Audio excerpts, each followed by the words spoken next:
I guess they're getting Messenger? Oh, Grist. That makes way more sense. I like where my opponent's head is at. Hello, and welcome, everybody. None of the card images are here, but we still are, because we are going to play match 2 with the list that you see on screen. If you're not familiar with this deck list, then not only can you find the deck list in the description below, but also check out match 1, where I go in detail about the card choices of this deck list, where it came from, the inspiration, and some of the changes that I made to the original source. So if that's something that you're interested in, then check out match 1, and if it's not, well, I mean, don't do it, I guess. Let's just jump straight into the match here. What? Why? I was just coming over here to look at the deck list real quick while we were waiting for pairings, and all of a sudden, all of the card images just appeared. I mean, I'll take it, I guess. On the play, love it, against Hoodie66. Interesting name. And we have a turn 3 Titan, quite potentially, off of turn 1 Scout and Castle Garenbrig. Excuse me, Castle Garenbrig. Meaning if we top deck any land and our Scout doesn't die, then this is a turn 3 Titan. So this is like kind of the quintessential hand that explains why Tribe Scout is in the deck in the first place. Hopefully our Scout does in fact survive, but we'll see. If our opponent is playing one of those turn 1 Ragavan decks, they'll have to choose between playing a turn 1 threat and killing our Scout. We see Overgrown Tomb. Interesting. Maybe it's Elves. We see Birds of Paradise on turn 1. Interesting. Overgrown Tomb plus Birds. Okay, well, my official guess as to what this is Nivtalite. That's my official guess. We'll see how accurate that is in like 3 seconds. Second Overgrown Tomb. Oh, no, this has got to be Yawgmoth. I changed it. If this is black-green Yawgmoth. Wall of Roots. Definitely Yawgmoth. Okay. Well, that's not great news for us. We really want to have Dryad in our current configuration against Yawgmoth, but we don't. At least not with our hand. But, I mean, we got a fast Titan, so that's good. Strangle Rootgeist. Yep, definitely Yawgmoth. So, for those of you who are not aware, Yawgmoth is kind of a combo-y deck where they can get a lot of value and draw a lot of cards using the interaction between undying creatures like Strangle Rootgeist and their Yawgmoth. And actually, it's useful to make their creatures have +1/+1 counters on them, so they can't do weird shenanigans. Like, they can't sacrifice them to use Yawgmoth and still have another creature to sacrifice again. But, obviously, having Scout in play is going to be far more relevant than trading with the front half of Strangle Rootgeist here, so. Also, I apologize if there's some background noise. Hopefully, it is not too bad. Amulet. Well, that's a little, like, just a slight bit too late. We already put our Growth Chamber into play, so there's no going back on that, and we are definitely playing Titan this turn, so. Boom. Castle Garenbrig. And here is the turn 3 Titan line that does not even require Amulet of Vigor.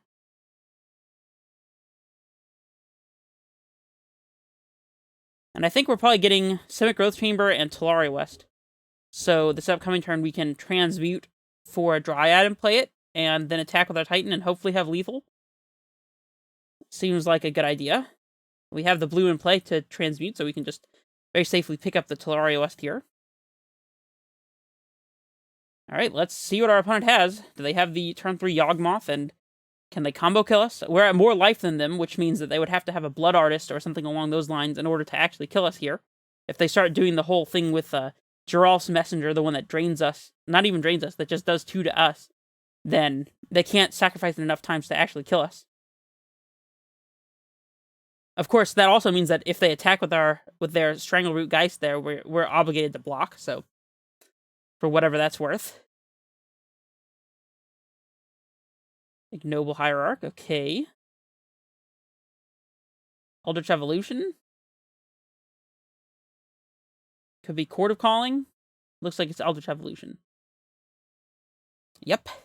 Sacrificing the Ignoble, really. That's strange to me. I guess they're getting Messenger? Oh, Grist. That makes way more sense. I like where my opponent's head is at. They're using Grist here, of course. So, the reason this works is because in their battlefield, Grist is not in their battlefield. In their library, Grist is considered a 1/1 insect creature, so obviously they can find a creature card off of their Eldritch Evolution here. So they can put the Grist directly into play. And then they obviously minus to sacrifice the creature and kill our Titan. Okay, well, that doesn't put us in a great situation here, but we'll draw and see what happens. It's another scout. So if we play Amulet, activate Garenbrig, leaving a blue floating, play Titan, get Growth Chamber and Slayer's Stronghold. Growth Chamber and Slayer's Stronghold. Pick up the Growth Chamber after floating, so 3 mana floating. Transmute, Growth Chamber twice. Ooh, that's really close. But we won't have red and white floating at the end of the sequence.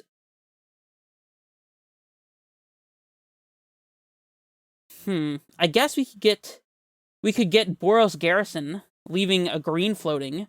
Get Boros Garrison, pick up Growth Chamber, play Growth Chamber, activate Tri-Scout, put in Growth Chamber, transmute, leave a white floating. I think that works.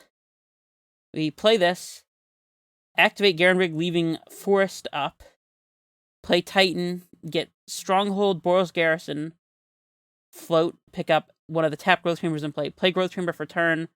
So that's Forest, Growth Chamber, and Garrison mana, that's 5. Pick up the Growth Chamber, activate Scout, put in Growth Chamber, that's 7 mana with an untapped Stronghold. I think that works. Okay, so we start by playing the Amulet here. We'll activate, play Titan.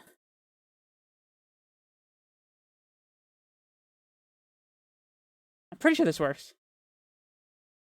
We get the Garrison and the Slayer Stronghold.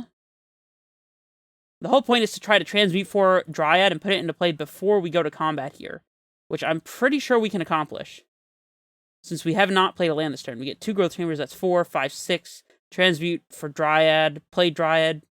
We use a Forest and leave a white floating, play Dryad, play land, float red using the Dryad ability, activate on Titan. Yeah, I'm pretty sure that works.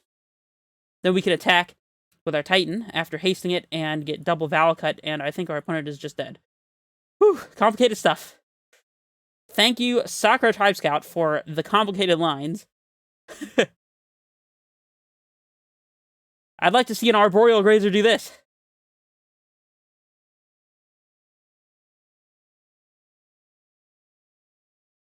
I guess we just want to bounce land in hand here anyway, so I'm just going to pick up the Growth Chamber. Whatever. Alright, we'll transmute using the not white mana. We'll get Pact. We'll cast Pact. Get Dryad. Play Dryad, leaving the white floating. Whew. Exact mana. Works out perfectly, huh? We'll play the Forest. Float a red thanks to the Dryad ability, and haste our Titan. Boom. Double Valakuts is 12 damage, plus the 8 minus 3 is 5 from Trample. Yeah, our opponent is actually just dead. Very nice, very nice. Of course, we're attacking them. Yep. Valakut and Valakut. Very nice to win a game 1 against our opponent on... didn't click. Against our opponent on Yawgmoth, as it can be a difficult matchup. You basically just have to combo kill them and not let them get Yawgmoth into play before you can otherwise do anything about it. So, very nice to win game 1. Alright, let's go to game 2. We have a Pithing Needle for Yawgmoth in this matchup, which is quite nice. I'm not sure that Relic of Progenitus is worth bringing in here, actually.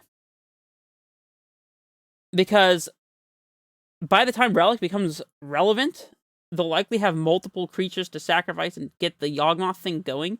This is a matchup where we would really like to have access to Dismember, but that's obviously not something that we have access to, so...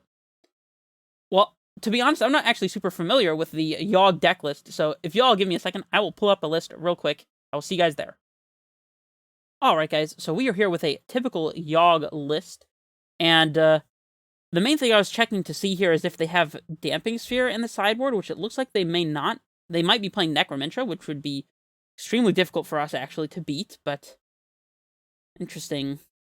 It looks like there's nothing that we really want to Force of Vigor here, which makes a lot of sense considering Force of Vigor is very big in the meta right now anyways. Okay, well, that's an interesting thing to be looking at. Again, I don't really think we actually want Relic here. We obviously want explosives to kill their mana dorks and stuff and try to keep them off of Cord and things along those lines. Grazer seems good to stop us from taking some chip shot damage, but I think that's fine. We can trim a Scout when we're bringing in so many Grazers as well. Cavernous Hole is not super relevant, although it does play these guys on turn 1. We can trim a Summoner's Pact. Actually, I don't even like that. It's important to have both Titan and Dryad in this matchup, and Summoner's Pact helps you do that, so I'm not sure that Raging Fountain is super relevant, but I guess it is good against the combo to just make sure we're not dying instantaneously. You know, I did not check to see if they have hate against Saga. I'm sure that they have Reclamation Sages and the like, because they usually have those, and those would kill Saga and be very annoying, but I don't know that that's a good enough reason to be boarding out Saga, to be honest. Probably not. I guess, but because they can potentially blow up a land that we're relying on, maybe trimming 1 pack is alright. I'm not even convinced that Explosives is that good against them, but we'll try it. We'll try it. And actually, I think Scout is probably better than Grazer, so I think I'd rather lean more heavily on Scout. Yeah, I don't really know what else to cut. Let me know how you would sideboard in this matchup in the comments below. 2 cards to trim. I think Explorer's alright, but admittedly, this is a bit of a fast matchup. They're going to be trying to ramp into Yawgmoth, and we're going to be trying to ramp into Titan, so probably not a whole lot of time to be casting Explore, so we'll trim that one, especially on the draw. Like, on the draw, our opponent might just go turn 2 Rex Sage our turn 1 Saga, and we'll be sad. And this is a very interesting hand. Everything about this hand is super slow. We need to top deck an untapped source to have a turn 3 Dryad here. But it does have Titan, and it does have Dryad. I'm pretty tempted to keep, but it could be wrong. Has Titan mana ready to go as well.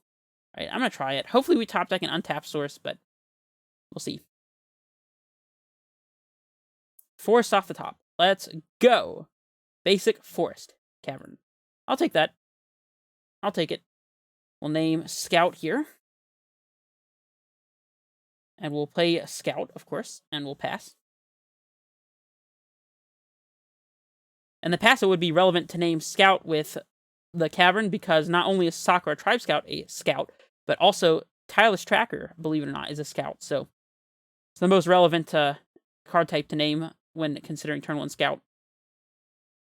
We don't play any snakes that are relevant, so Saga is interesting. Sadly, we still can't play Dryad here. I think because of Saga, though, since we can flash in at instant speed, we'd rather just play out a Garen Brig and flash in the Saga on our opponent's instep with our Tribe Scout. This also lets us play around Rexaze just a little bit.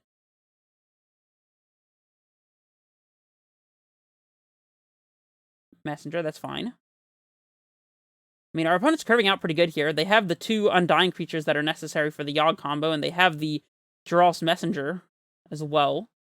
This Young Wolf taking us to 17 allows them to combo kill us if they have Yawgmoth this upcoming turn. So it might be correct to chump block with Scout here. I think it probably is, to be honest. We'll let the Exalted trigger go. But yeah, I actually think we're supposed to block here and just try to stop ourselves from getting combo killed. We will activate before damage, of course. We don't want to just die to a Yawgmoth this upcoming turn, so gotta try to play around it, I suppose. And if our Saga does manage to go off here, we can get a Pithing Needle.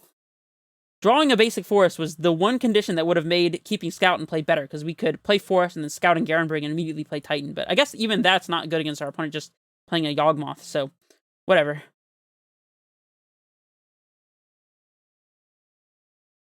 So yeah, we'll lead off on Growth Chamber, since we want to get a land into play here before we do anything else. So that we can't just get punked out by our opponent having some kind of instant speed way to kill Dryad. I guess if they have Force of Vigor, then we're kind of getting wrecked anyways, because that'll hit both our Saga and our Dryad. I don't know if I want to play around that, though. Like, we could pick up the Saga, but I think it's... the upside of having Saga go off is just so much higher. Like, I think it's worth the risk of our Dryad and Saga both getting tagged. Plus, that doesn't actually stop us from playing a Titan this upcoming turn anyways. Yeah, so we'll play out Castle Garenbrig here and pass. If they have the force, they have it. They don't have it yet. They could do it on our upkeep this upcoming turn. I guess. I'm pretty sure if they Eldritch Evolution the messenger away, we're definitely blocking this. Oh, Exalted. Never mind. We're definitely not blocking this. I guess maybe the scout play, blocking with the scout, was not right because we would be taking enough damage to go below their life total this turn anyways, so we'll see what they got here. 4, 1, 2, 3. They could Court of Calling for Yawgmoth here, and I think if they do that, then we're just dead. Yep, Court for 4. Well, I mean, this is not playing around Dismember at all. If we dismembered their Yawgmoth, then I guess they could draw some cards in response or whatever, but I mean, draw a lot of cards in response. Let's be fair, but they're killing our Dryad. Okay. It's fine, I guess. I mean, that makes sense. I'm pretty sure we're literally just dead here anyways, so I'm just going to let our opponent do it, though, and see what they decide the plan is.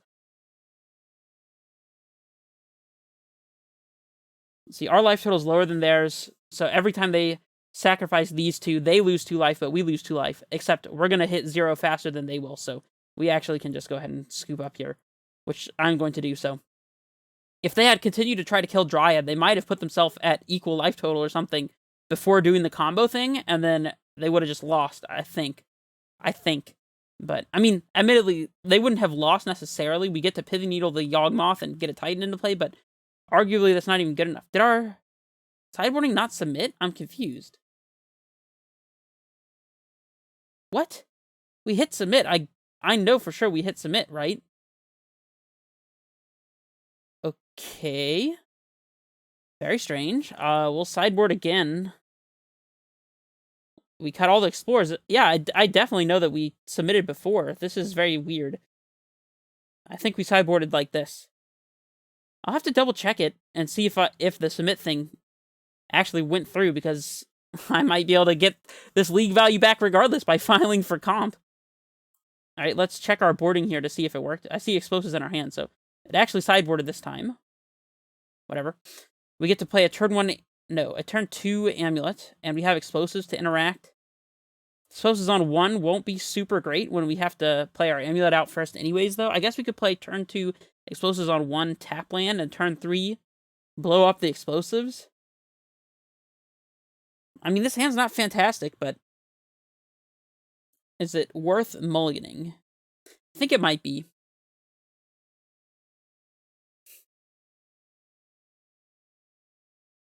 Yeah, I think we can...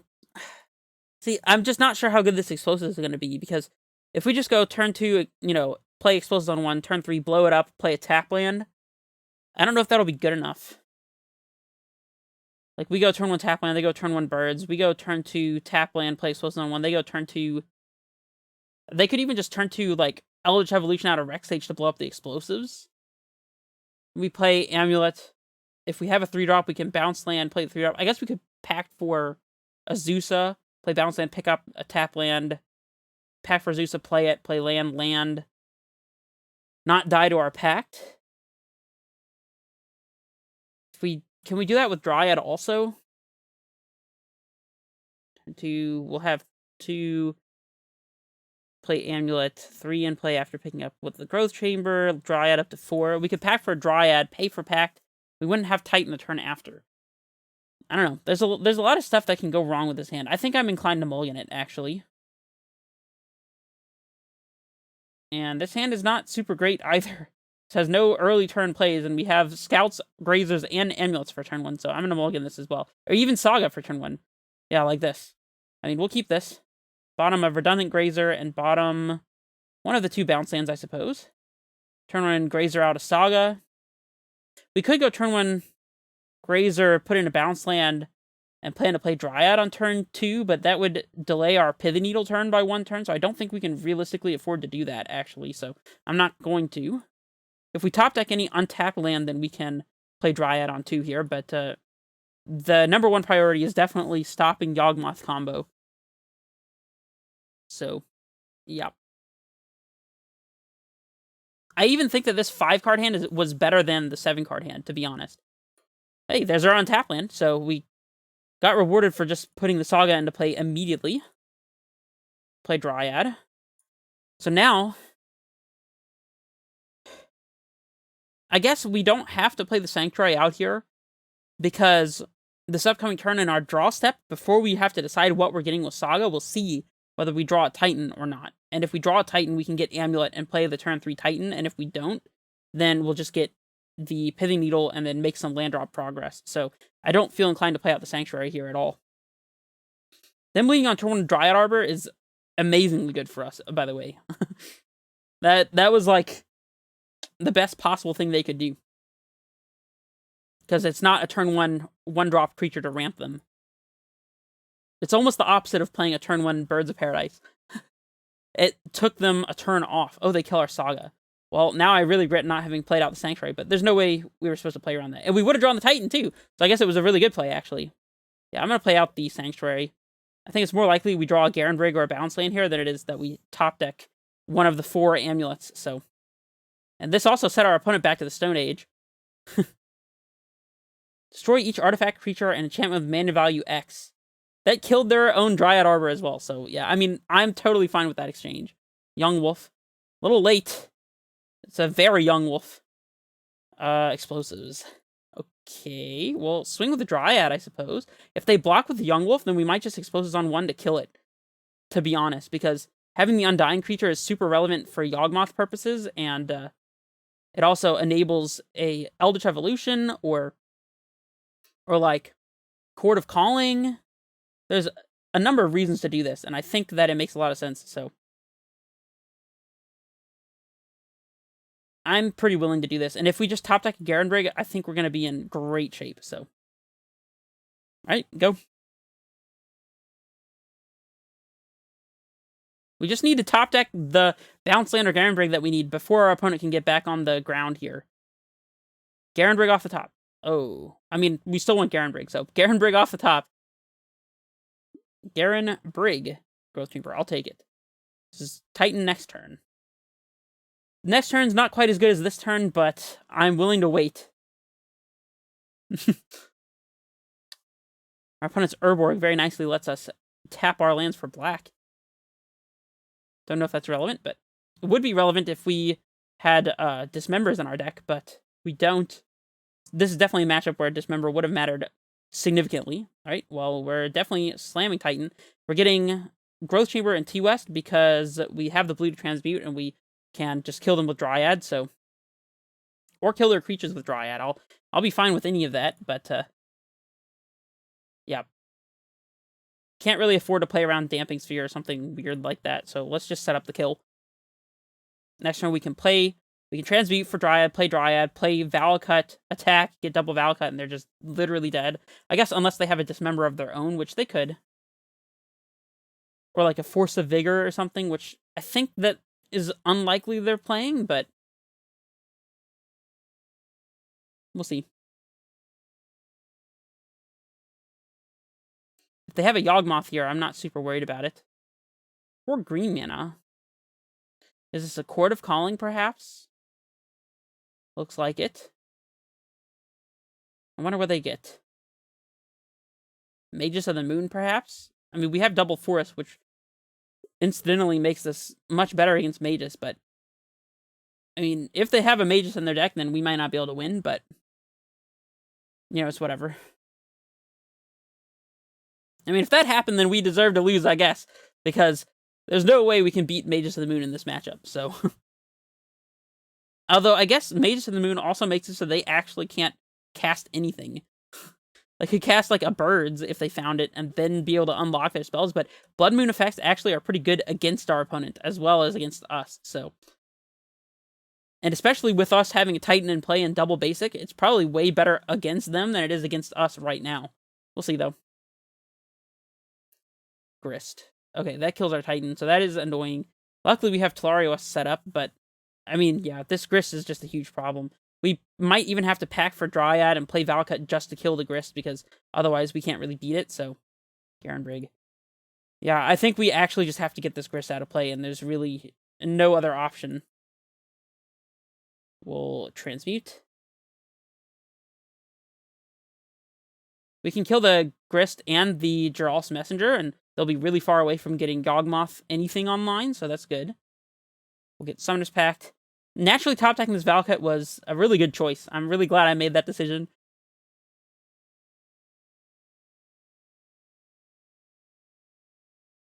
And I think it is right to kill both the Grist and the Messenger. Pointing at the Grist first. First and foremost, we'd like to keep our Titans in play if at all possible, so... Grist is very good in their deck, by the way, in case you haven't noticed. Grist is insanely good in their deck. Alright, we'll pass it back, and, yeah. Even if we top deck Titan, we can still cast it, so... Yep. Our opponent... It's not impossible for them to win here. But they definitely are at a bit of a hard spot here. That Grist was a really good decision by them, though. I wasn't sure what the Court of Calling would be going for, but Grist was about the best thing they could have gotten there, and it definitely hurt us a lot, because now we don't have access to Titan. We had to waste our Valakut triggers on a Grist. Looks like they have Yawgmoth, okay. Just Yawgmoth go. I respect it. Fetch land off the top lets us kill Yawgmoth, at the very least. Attack with the Rex Sage. Pretty sure we're blocking this. Yeah, I'm pretty sure we're blocking this.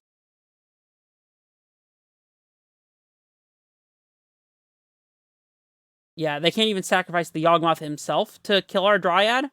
If they let... No, yeah, there's no reason not to block that Rex Sage. They probably were going to draw the card anyways and want to try to get the 2 damage value out of it before.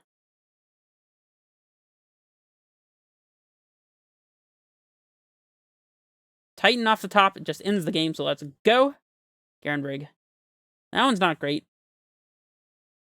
I think we attack with our Dryad, and if they block, we blow them out by playing a land and killing the Yawgmoth. And if not, we just pass, and hopefully we either top deck a Titan or another land to just play 2 lands and kill Yawgmoth that way, so we'll see if they block. They don't. Very wise. And we'll pass. We probably just attack for the exact same reason that they just attack with Rex Sage. Maybe this was a bad attack, though, because if they swing with Yawgmoth and then play 2 Undying creatures, like the Geralf's Messenger and either a Yawgmoth or a Strangleroot Geist, then we just lost on the spot by doing that, but... No, I think I don't remember. If we're at equal life total, does that mean that we don't lose to Yawgmoth because they die at the same time, and we have to be below them? I think we have to be below them. I don't know. Somebody explain it to me in the comments, because you guys know way better than I do about this stuff almost all the time, so... I'm just working with what I got.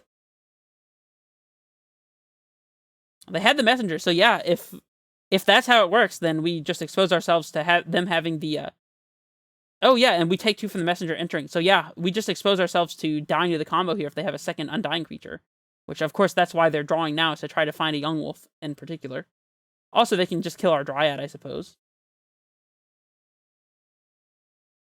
I mean, yeah, they could just sacrifice these 2 creatures to draw 2 more cards and kill our Dryad, and that really wouldn't be bad at all.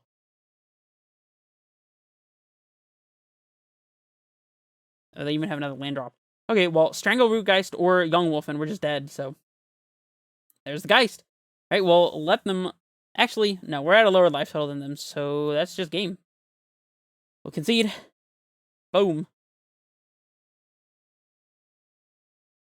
When it loads up, GG's. Well, I mean, that's unfortunate, but it happens. We'll see if we would have top-decked the Titan. Sanctuary. Yeah. I don't think there's anything we really could have done about this. We had to kill the Grist, or our next Titan wasn't going to survive anyways. And, I mean, what are we supposed to do if they just have the Geralf's Messenger ready to go after they play Yawgmoth, you know? I can't even say it's bad beats, because that's just how their deck works, and I'm not even mad about it, and neither should you be. It is just generally an unfavorable matchup for us, I would say. So, anyways, that was pretty cool. We got to see their deck in action, and some of their tech as well. The Crime and Punishment, for example, is specifically against Saga decks, if I'm not mistaken, so very cool stuff. And, yeah, I'll see you guys in the next round. This is Redface Menace, signing off.